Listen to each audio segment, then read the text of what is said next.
Good, so we have keyboards and we have storage devices. What other ways do we input information onto our computer, or how do we interact with the computer? Mouse? Awesome, click, click, click, right?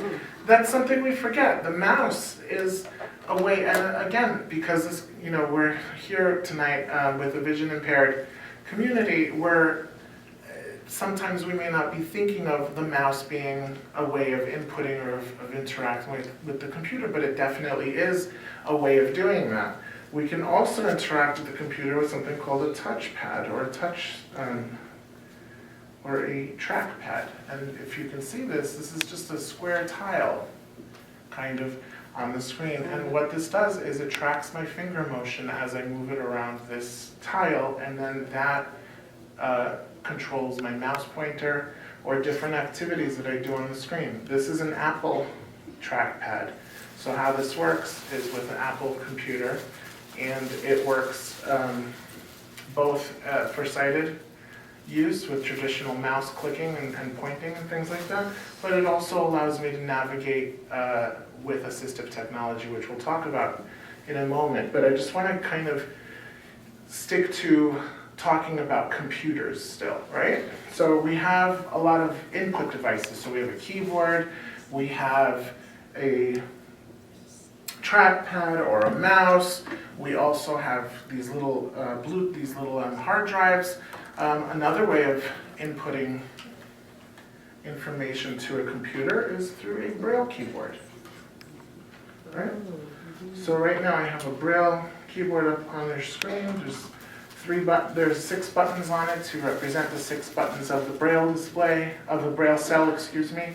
And as you press each of these buttons, or combinations of the buttons, you create a letter on the screen or a number or whatever character you might wish to do. So this is also a keyboard, but it's a different kind of keyboard. So the traditional keyboard, we call it Qwerty Keyboard, yeah?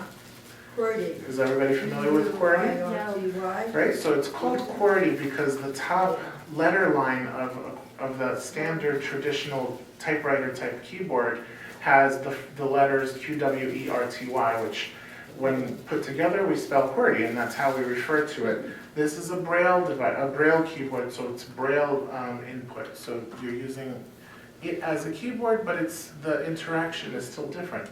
All these ways are valid and helpful and useful, right? But then, what else? So then the information gets input onto the computer, then the computer does whatever it does, right? Then how do we get to review or to interact with the information?